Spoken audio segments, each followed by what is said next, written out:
Hi, welcome to Relationship Ready Talks. I'm Kevin Markman. Thank you very much for coming back. We appreciate you coming. We appreciate what you relate to, your comments, and supporting us too, because we want to support you. And today, we have our guest today, David Klimnik. Thank you very much for coming. Well, thank you for having me. Shalom. Shalom. Appreciate you coming. And so tell me and tell us a little bit about you. What would be helpful to know? Let's see. I grew up a religious Jew, so I don't have much of any story, relationship-wise. There's no exciting, what would we call it, childhood of relationships. Through high school, I didn't have any real relationships. I had girls that I thought were really good looking, Okay. but I kept that to myself. Okay, because that was more proper to be able to do as a growing up religious. You were worried about, especially the physical aspect of a relationship, which was clear to me that that's supposed to be enjoyable, or something like that. And so that being the case, because I'm religious, you can't enjoy things too much, So, and then I went to the yeshiva, the religious Jewish high school for just boys, and I wasn't going to hit on any of them because, I like girls. So, yeah. So there's, so I never really developed that childhood kind of, this is how you can naturally grow a relationship. Okay. So I think because you were keeping away from that based on your values and the virtues of the religion. Yeah, and it definitely, I think it still affects me to this day, I don't know how to pick up, I don't, my moves, I'll have a good conversation, we'll be there, and then the next move, it's kind of, hey, want to come over to my place? I didn't learn that. Yep. Many of us did not learn that. Oh, you didn't? Okay. And fumbled through that when we did learn it, but the fumbling through was the part that made it difficult too. Oh, because I thought, I just because I thought they taught that at public school. No, there was usually one guy who would pretend to teach you that, but he didn't really know what he was talking about either. He just bragged. So he didn't help. It was usually the wrong thing that they were teaching you, and it didn't really work. So that was generally what happened. So I don't know how much you missed out on it too. You could share with me what it was like for you. Oh, I didn't.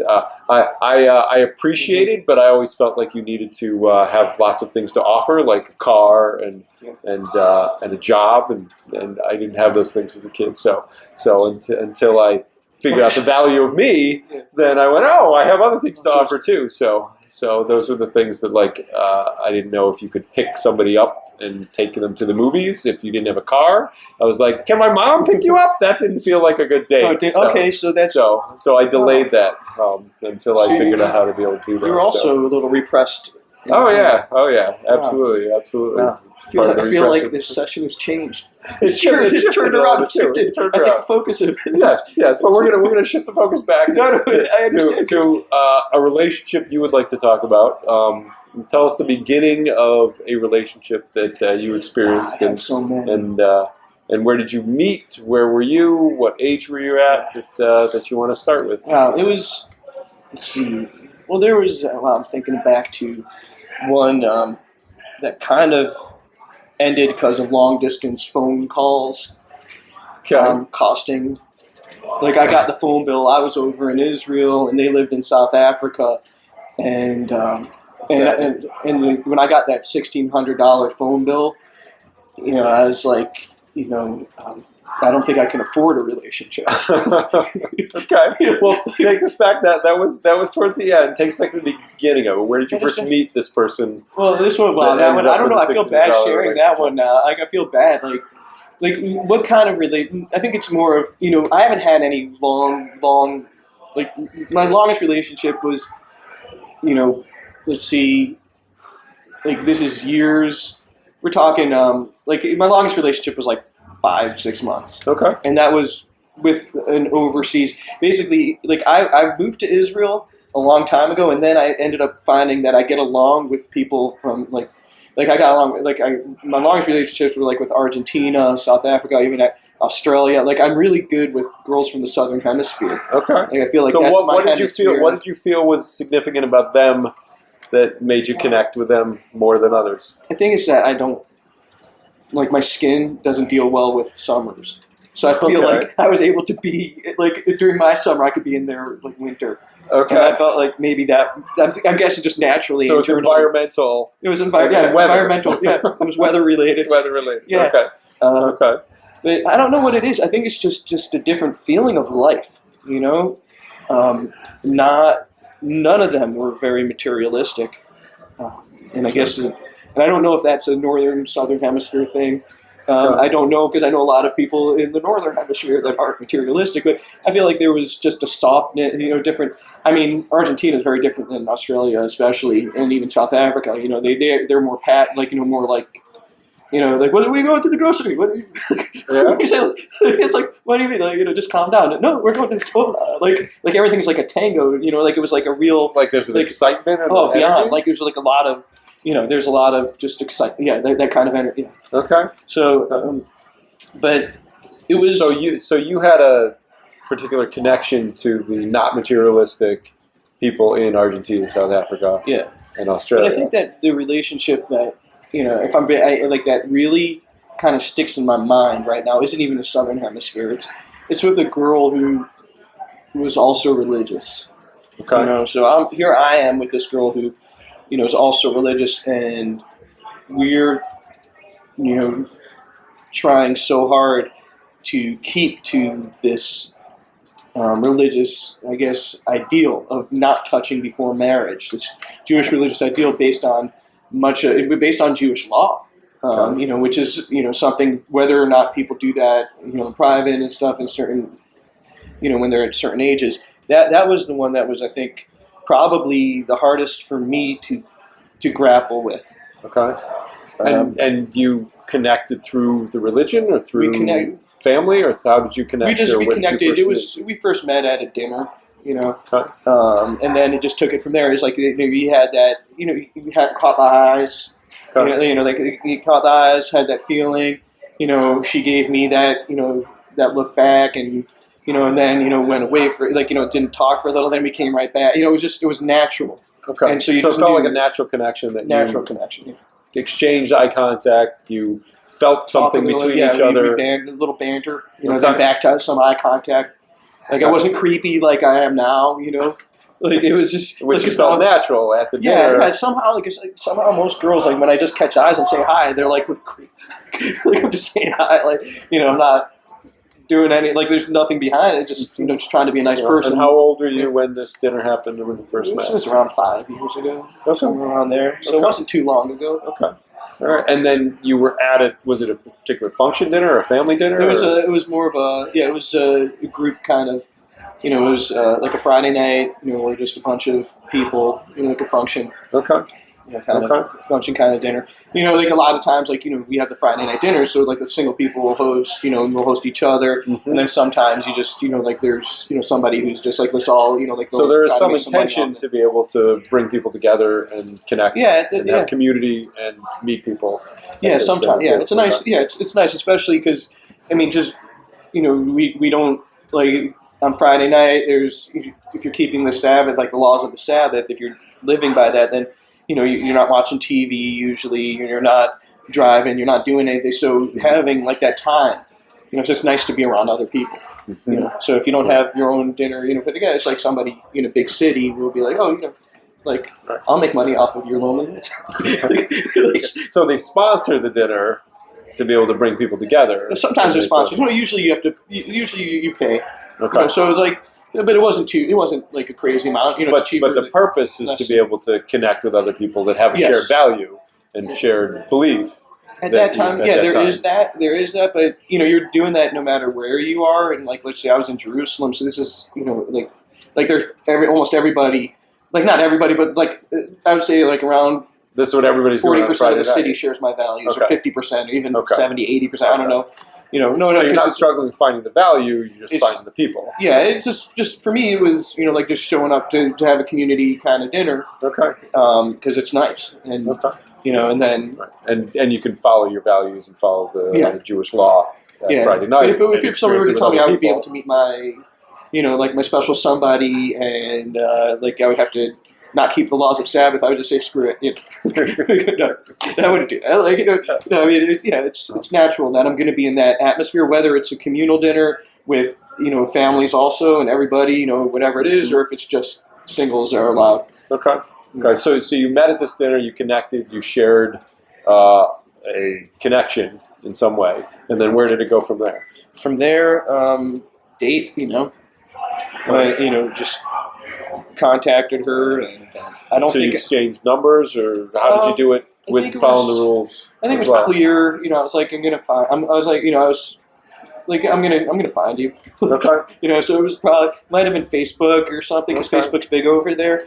So I was like, so I might have went that route just to get her number, because I didn't necessarily want to go through like, this person, because we got to understand, on Friday night I can't, if I ask for her number, I can't write it down. There's nowhere to write it down, and there's nowhere to keep it digital or anything like that. So it's just a connection that you have to trust and be like, oh, this is meant to move forward. Yeah, I will be able to find her, and you were able to. Yeah, because otherwise it would have been like Rain Man. Rain Man talking like 05. I think there's like 052 numbers or 054. Like it would have been 054 773. I've just been walking around saying that. It's like, what's he saying? Is this the code that we've been looking for? Is this a biblical code? Yeah. Is the Messiah going to come now? Is this the Messiah code?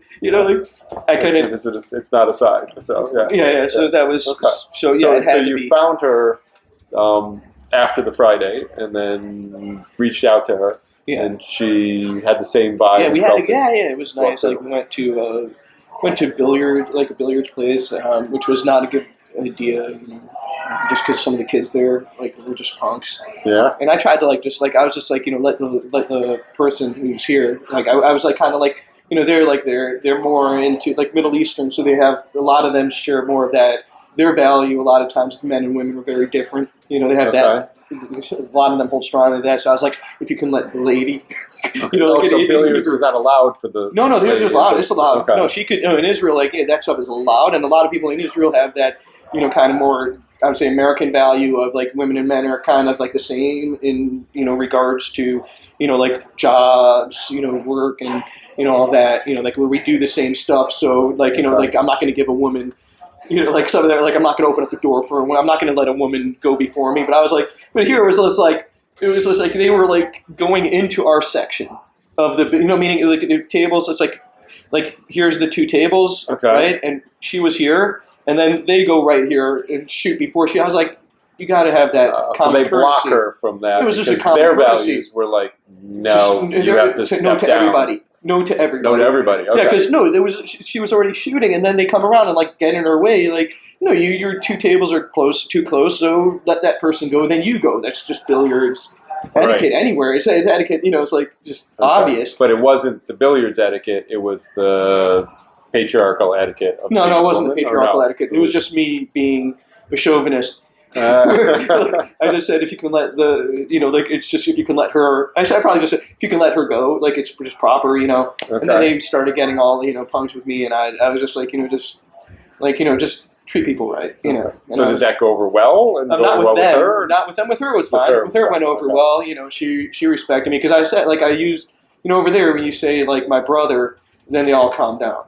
So I was just I was look, my brother, just this is not let's just. And that calmed things down. Yeah, whenever you say that. And he was thinking he just doesn't want to fight. And I was like, no, I don't want to fight. Okay. What I want. So they were looking for a potential fight. Yeah, they were, they were, okay. That was the problem. But you were like, no, not a fight. I'm here with her. Exactly. Brother. Yeah, you guys are, you guys are causing problems, because you guys are not,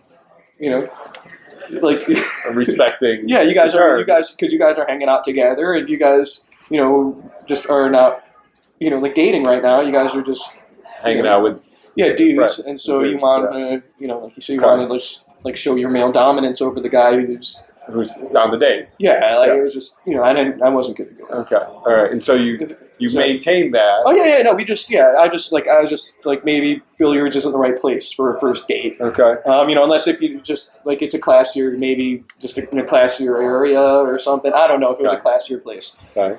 So. We went. It wasn't a classy place, but it just apparently some of the people hanging out there just weren't acting that. Yeah. So then and it went well. But it went well enough that you wanted another date. Well, I did, so I called her and she said, yeah, Okay. And then and that was an interesting thing. Then it was after it was on one of the about the Sabbath, like 2 weeks later, where that was, I think we felt there was a little more of a connection, where after like 3 or 4 dates, the discomfort, and then she's walking away from me and she forgot something, and then she came back, and it was like the way she came back, she could see like it was just, we had like, just a good connection, Okay, and a comfort. Yeah. And and then it just went downhill, after, because here we are, like holding, restraining, not, moving ahead. Okay. And that so was the feelings were, we want to move ahead. It felt like that from her, but you were both sticking to your rules and your values, and the restraint made it difficult to continue the relationship. Yeah, and it just started spiraling from there, and she also didn't, like she never gave like a look back. And I told her, like, I was like, you never look back. You never gave a look back. Like when you were walking away, you just walk away, but you never like 20 feet away, you're supposed to look back. Because that means that you want to. You don't want to. You don't want to say. You don't want to leave. Right. You want to come back, and you want to be acknowledged and be like, yes, I want you to be with me. Yeah. Okay. And that was also, I think, part of it. So it was those two things, I think, to me, in my mind, that kind of ended my romantic connection and that ability for romance. And then afterwards, like, I'm like, why did I let that go? Maybe it could have been marriage. Now 5 years later, that. And at the time, were you looking for marriage? Were you looking for partner? Were you looking for marriage and partner? Obviously, to me, that's my partner. The person who we're going to grow together and build that family together. So that's marriage is that. But yeah, I mean, I'm not looking. Like that's the thing. It's hard for me. Like as much as I want to, even just be in a relationship, in the back of my mind, because of the way I'm wired, it has to lead to marriage. It can't not lead to marriage. Right. So if there's a sign like you're not looking back, you're like, oh, there's a disconnect. Maybe she's not looking for the same thing I'm looking for. No, I just think she just didn't look back because she may have her, repression. Meaning like she's also grown up religious in that sense. So so she also, and that's why and I've been out with other women that I'm very, like still like they, that haven't done that, and I think it's just how they. Just are afraid to maybe open up themselves, and to just show that vulnerability because they're, that kind of passion, before marriage, what's the point? Now you're just, and so I think like some people, they fall right in and it's like, kind of they get married real quick and it works. And then other people, like myself, you go through these relationships and, and just one by one, they get knocked down or you just don't know how to make that move because they never taught you that at Yeshiva Chafetz Chaim, the Jewish all-boys high school. They never taught me that wasn't part of the Talmud. And it wasn't something Torah like class. the boys discussed or tried to figure out or to be able to do. Or tell me more about the repression part. It just never, just multiple things. For me, it's like also that fishbowl thing, where I feel like there's always people like in the community, not that they're looking at me, not that they would care now. I think they would be happy. Like, look. Dave he just got laid, like they would be like really happy, they'd be like, oh, thank God, like he's 44 years old. I hope, like even though we can't say it, even though he's like the rabbi, or he was a rabbi for our kids at the school, or he, works as a rabbi a lot of times, like he's. So there's a repression, but there's also a community acknowledgement and support that you want to move forward towards. Relationship, marriage, sexuality, towards moving that. Yeah, but I didn't get that feeling when I was young. I didn't get that feeling. So that had its, time in there where I let certain relationships just go, things that were there with women, just like, kind of like, just like it would be like, going fall, it would just, it was, and a lot of it has to do with, like I feel like I have to be, honest. I think it has a lot to do with, at a certain point, if you haven't made it work with somebody else who's there, it's that sexual repression that causes that, because it's like, what am I going to do next? And so when you're thinking just marriage, then you don't learn how to develop a relationship. And I don't feel like I had that.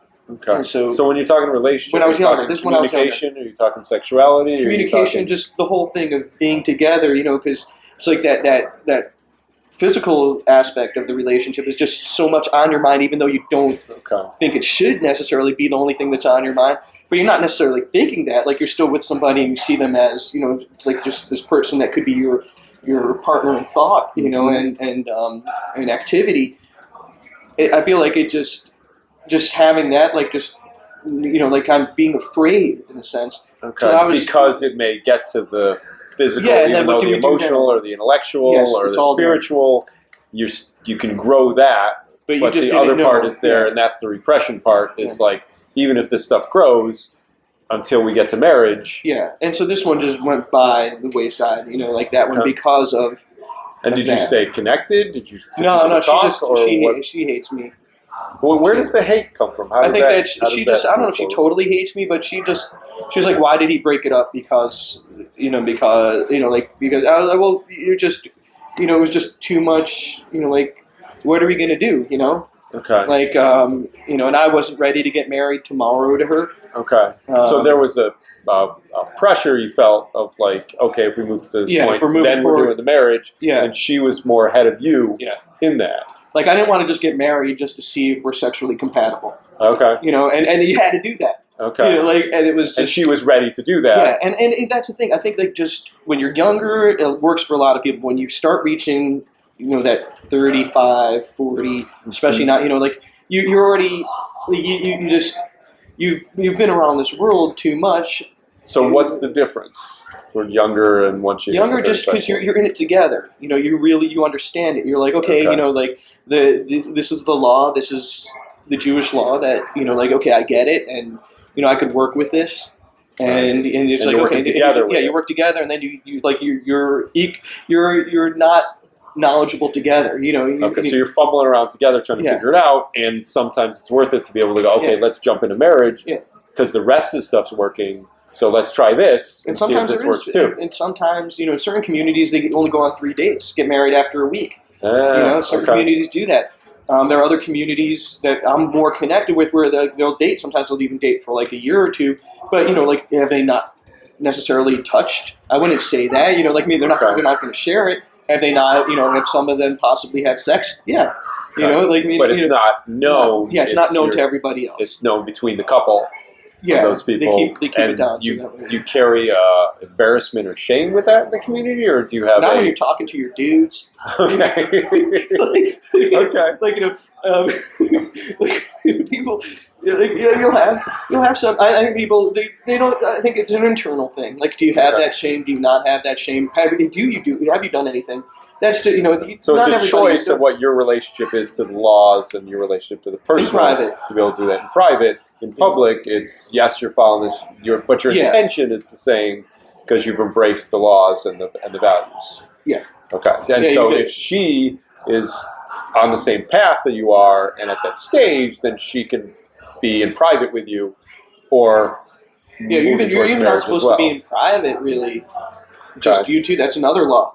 That's probably even more of a law than touching. Okay, what's that law? You're not supposed to be anything that can lead to touching, like, intimacy, we'll call it, sexual intimacy. So, you can't be, the law is you're not supposed to be in private just a man with a woman. Now, there are different things, but yeah, you're not supposed to just be, so, like, if you're in a room together, like, then you'll leave the door, like, unlocked or open a little. But there's, like, if it's more like around other people, then like, obviously, like, that's fine. So the intimacy, whether it's definitely physical, but emotional or spiritual or intellectual, has a more difficult time growing because you're sharing it with other people, or there's a door open. Yeah, as well too. Yeah, there's something. Yeah, yeah. It's like it's communal. Like, it's like, hey, mom, dad, are you getting involved? Are you in on this relationship? You're not in on the relationship. Right. And not everybody wants their mom and dad in the relationship, or their rabbi, or their pastor, or whoever. Yeah, and or God, like, but God, but we there do all the time. Yeah, we do want, like, if you believe in God, then God's going to be there. But there is something. And you want the blessing of it, but it makes the awkward more awkward. Yes, this is what screwed me over. All this stuff. Okay. So tell me about what you learned from this relationship and the relationships. I think that if I'm with the right woman and I see it at this point, I'm just getting married right away. Okay. Like, that's for me. It's like, if I see that it's right, and whatever happens on the way, I'm not going to I can't let it pass me by anymore. I already realized I'm 44. I know what goes on. Like after, so you've learned enough about the emotional, the spiritual, and the sexual, but not necessarily from the relationship experience of it with somebody else. But you have the worldly knowledge. Yeah, I have a lot to learn about the sexual. Definitely have a lot to learn about the sexual. Okay. Have you gone to that level with someone or not? Can I look to the camera? You can look to the camera if you want. And I'm looking for somebody to share that with. Because you haven't, you've been virtuous in your values, so you haven't. Yeah, well, that's not. Yeah, I mean, I feel like I'm on Brother Weeze right now. Like we're Brother Weeze. I was on Brother Weeze's show. He's like, "You've had sex. Have you had sex?" He hasn't had sex. But it was a whole show. It was just because he had sex. Your values are important enough that you've broken it off with at least this particular woman and other people to the point where you're not ready for the marriage part yet. But now you're ready for the marriage. I was ready for the marriage. I just didn't make it happen. Like I feel like I'm ready to share, my life with somebody. I've been ready for a long time to share my life with somebody. I've just messed it up because of just not understanding. Like I think that was the biggest thing I learned was when I was with this in a real relationship. Like really, like this woman cared about me. It was longer than the relationship that I was speaking about, where it was clear that it was that sexual repression that caused this, breakup. Because the rest of it all seemed to match. Yeah. Okay. But this other one was cared about me. Really cared, and I started to realize at that point that a lot of these older single people who are religious, especially in the community that I'm around, especially when you go down to New York where they all come together, or in Israel where there are just so many of them and stuff. When you grow up, when you're religious that whole time and you haven't made that jump into marriage for whatever reason, and and like some people are like, oh, just what's wrong with them? But it's not. A lot of times it just passes you by. Yeah, it just passes the person by for multiple reasons. Some of it is that repression, but it was at that point that I realized that a lot of times, because you're never in a relationship, you have this, this kind of, I don't know, like this epitome. Like what is it? This kind of idealization. Idealization. Thank you. Yeah, you have an idealization of what it is or what you want. Yeah. And you don't realize that just being in a real relationship is so much more, and just that real thing is just so much greater than the ideal that you had. Yeah, and you don't even, and it's a loss that you wouldn't even and you wouldn't know that. You wouldn't, and that keeps, I think, a lot of people also back. And I think that maybe kept me back from certain relationships when I was younger. Of having that ideal, to be able to go, oh, it doesn't quite fit the ideal yet, so I'm going to wait for the ideal. Yeah, and the ideal was, what is the ideal? The ideal, I don't even want my ideal. I'm not into redheads anymore. I mean, I'll go with the redhead. I mean, I'm attracted. I could still be attracted to a redhead. But, like when you're a kid and you're like, yeah, like I saw Karate Kid 3 and she was so, like, was it 2 or 3? And that's your idea. Yeah, and I thought she was like so, I was so into her. Too. Yeah, but like she was like, I loved like that. Like she just, her and, Sandra Bullock, like I was like, yeah, like, like when you're a kid and you're growing up and you're like that's the ideal, and that's what everybody compares it to, and that's what you do in your ideal too. Because I had like Heather Locklear on a poster and stuff too, and that it creates the ideal, but then you got to figure out the reality. Yeah, like Sandra Bullock is so like she needs to have people looking at her all the time. Like, is that why she's in all these movies? Like, what's wrong with her? Is she really a good bus driver? Yeah, exactly. No, she's not. No, she's really not. Does she even know how to drive a bus? I don't think so. No, but it's acting, and that's not the reality. That's the ideal. Yeah. Okay, so you did learn some from that. Oh yeah, I learned so much. I mean, I should have just proposed to her. I should have been like, we both want to make something happen. We want to take it to the next level. Let's just get married. So that would be a real experience that you would go through. But what you had was real, but it cut off, and now you realized what you want is the more real, and you're more ready for it. Yeah. No, I've always wanted the more real. I just didn't realize that it's like, just not knowing what the real is. Mm-hmm. Keeps you back from. It's also, you get into this mindset. Like I must have had this mindset like that if I close myself up. And what about all the others that are, not asking to go out? Might be better. Yes, right. And you don't realize they're not asking to because they're not putting stuff out there. And I care. Like, and I feel, because the thing is, like when I talk and I talk about this, it's just I feel like I'm holding the pain and the loneliness of so many that are kind of like me, that have fallen through that, didn't get married in the religious Jewish community before they were like 28, and now they're screwed, you know. And that's what I feel like I'm speaking. So it's like part of me when I talk about it is just speaking on behalf of them. Okay. Well, and that's the part that hopefully people can relate, because within your community in the 28, within the Jewish community, but also within anybody who's reached that age where they feel like, oh, it's passed them by, that's the part that hopefully people can relate to and be like, okay, part of the lesson that you're talking about is jump into the real and experience the real, and then see where you go from there. And now it's just hard. It's just hard because girls usually, I hate to say this, I'm not trying to be chauvinistic by saying this, but the women that I've met, a lot of times women that I've met don't like to just jump in. They're like a little testy. Like they're in the beginning, they don't want to just give away everything. Whereas I'm just like, let's just go in, let's jump into the deep, you know. And then once I'm like, and once I don't want it, then all of a sudden they're ready to go in. I'm like, I've already lost the passion, because it's a different pace. Yeah. And so like I'm trying to find that right pace now, you know. Yep. Just to pretend like I don't, like, just to go on dates and pretend like I don't like them. You know, really trying hard with that.